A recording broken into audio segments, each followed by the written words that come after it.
રાજ હજુ સુધી આવ્યો નથી. આ દીકરીના લગ્ન કરે ત્યારે નથી ખબર કે મારી દીકરીને આવું દુઃખ આવશે. આમ તો કે છે ને કે દીકરી તો નસીબદારના ઘર જ જન્મે છે, પણ સાસરિયા વાળા તો વહુ તરીકે જ જુએ છે, એ દીકરી તરીકે નથી રાખતા. દીકરા આવી ગયો બેટા. અને રાધિકા? બાપુ, રાધિકા ના આવી, એને તો બસ દુઃખ જ સહન કરવું છે. બેટા, સાસરિયામાં દુઃખ હોય કે સુખ, દીકરી હસતા મોડે સહન કરી લે છે. પણ બાપુ ક્યાં સુધી? આ આધુનિક યુગ છે. બેટા, એ બાપની ઇજ્જત કરે છે એટલે. દીકરા, સાસરિયામાં ગમે તેટલું દુઃખ હોય પણ તો એ સાસરીની વાત પિયરમાં આવીને દીકરી નથી કહેતી. બેટા હશે હવે બેનના નસીબમાં જે લખ્યું એ ખરું. જ્યારે આપણે લગ્ન નક્કી કર્યા ત્યારે તો સરસ હતું, પાછળથી આવું દુઃખ આવશે એ આપણને ક્યાં ખબર હતી. બાપુ, જે છે ને એ બધું એના સાસુના કારણે જ છે. એના સાસુનો સ્વભાવ જ એવો છે. બાકી મગનજીનો બી સ્વભાવ સારો છે અને વિક્રમકુમારનો પણ સ્વભાવ સારો છે, પણ એને સાસુ જ એવી મળી છે કે શું કરવાનું હવે. હશે બેટા, જેવા દીકરીના ભાગ્ય. હા બાપુ, ચાલો.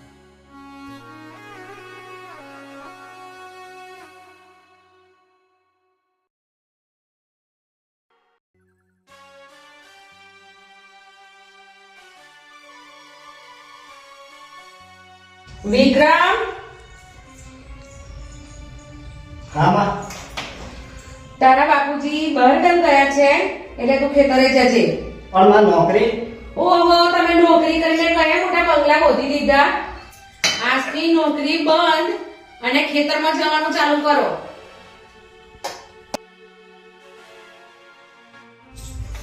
નોકરી બંધ કરી દેશે તો પછી ઘર ખર્ચ. ઓહો, બોલા મોટા મહારાણી, તને શું એવું લાગે છે કે આ ઘર તારા પતિના પગારથી ચાલે છે? જેટલો પણ પગાર આવે છે એ ઘરમાં તો વપરાય છે. તો વપરાય જ ને. મફતના રોટલા થોડા તોડવાના છે આ ઘરમાં. માં, તમે ઝઘડે સિવાય કઈ આવડતું જ નથી. લ્યો, હવે તમારી એ જીભ ચાલવા લાગી. એ તો જેવો સંગ ને એવો રંગ. એટલે તમે કહેવા શું માંગો છો? એ તો તું જે સમજે. રાધિકા, હું ખેતરે જઉં છું.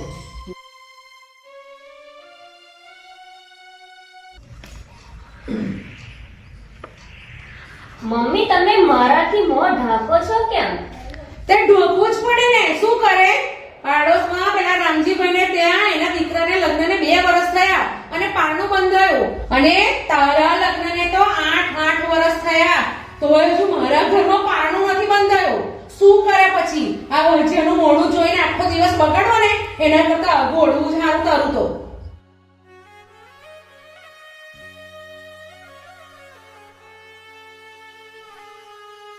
કોણ જાણે આ મારા ઘરમાંથી કઈથી અપસુકન્યા આવી ગઈ. એમાં મારો શું વાંક છે? ના ના, બધો વાંક મારો જ છે. આ મોજડી મરે ને તોય સારું.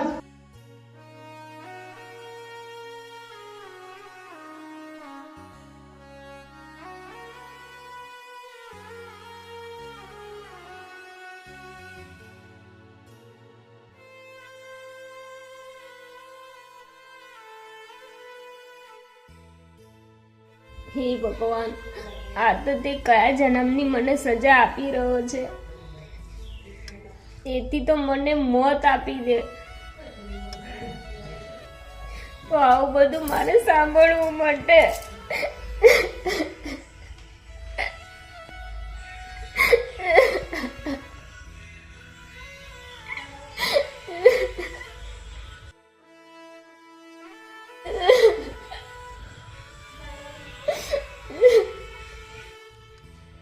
મારા વિક્રમ માટે તો ઘણા માગ આવ્યા, પણ ખબર નહીં કઈથી આ ઉજળી મારા ઘરમાં અથડાઈ ગઈ. મહારાણી, હવે આ બધા ધતિંગ બંધ કરો અને કોમે વર્ગો.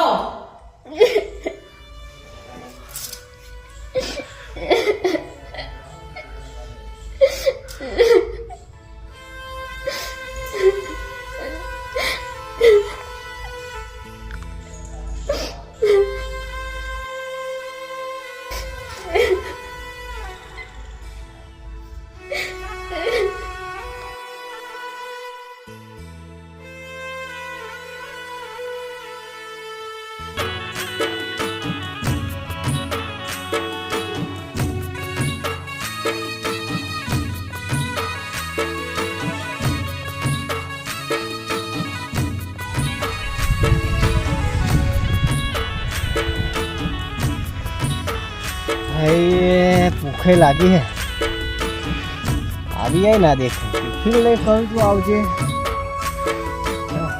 થોડું ખવડાવવા દઉં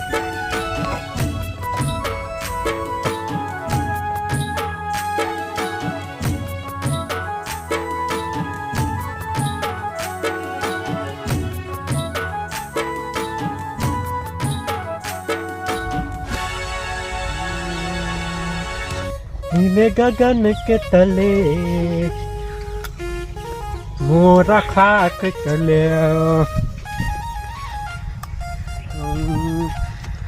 कौन बैठो आला है विक्रम भाई કેમ છો વિક્રમ ભાઈ ઠીક છું ચકા. કેમ મોલત કઈ બેઠા છો શું કરું ચકા, માનો ત્રાસ રોજે રોજ વધતો જ જાય છે. હું તો ચોરી વચ્ચે સોપારી થઈ ગયો છું. નથી રાધિકાને બોલી શકતો કે નથી માને બોલી શકતો. કાલે મારે રાધિકાને મારવી પડી. હતુ કાકીનો સ્વભાવ તો આખું ગામ જાણે છે. આમાં રાધિકા ભાભીનો શું વાંક? હા ચકા, રાધિકાનો કઈ વાંક નથી, છતાંય બહુ સહન કરે છે.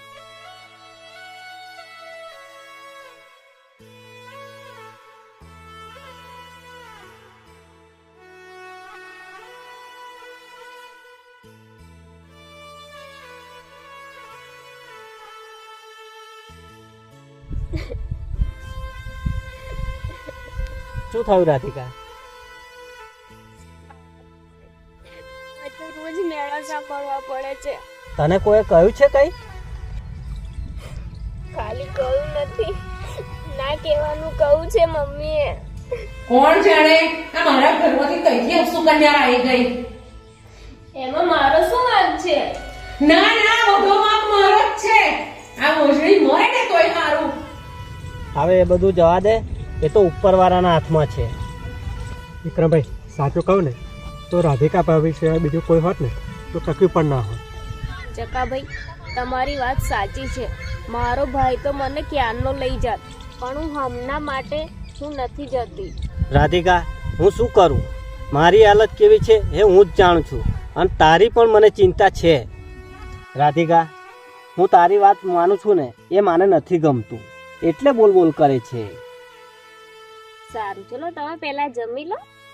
આપણા નસીબમાં જે લખ્યું હશે એ થશે. સારું રાધિકા, તું ઘેર જા, હું આવું છું. ચકા, હું જમી લો. ચાલતા વિક્રમભાઈ, હું ઘરે જાઉં, તારે જમવું છે. તારે નથી જમવું, બેસી જા ને. ઘરે જઈને જમીશ. અલ્યા થોડું હવે. હાલ ચાલ મળીએ ફરી. જય માતાજી. જય માતાજી.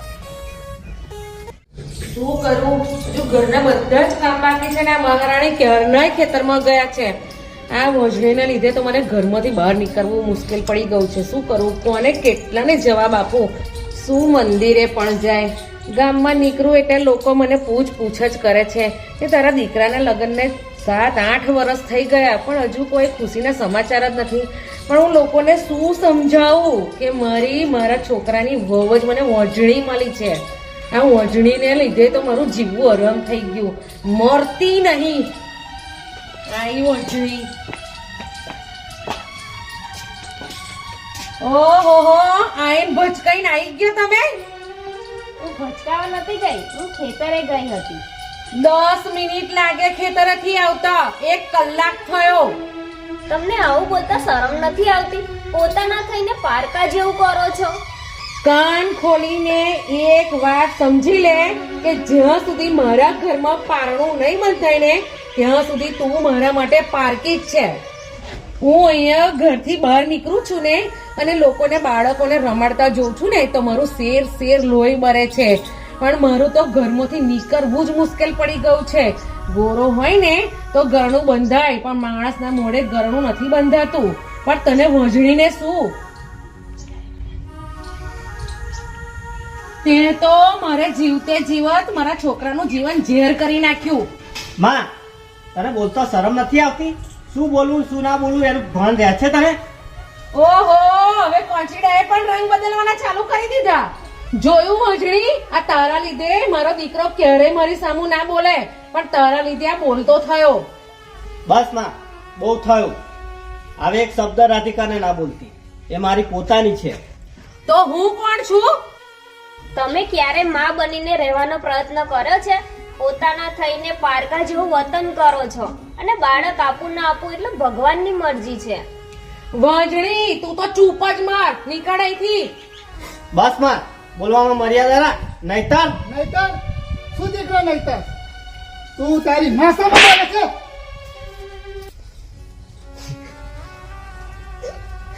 સારું તો તમે આવી ગયા. જોયું ને, તમે ના આવ્યા તો આ બંને જણ તો મને ઘરમાંથી બહાર જ કાઢી મૂકત. વિક્રમ, તારી માં શું કહે છે? તને આવા સંસ્કાર આપે છે કે તું તારી માં સામું બોલે?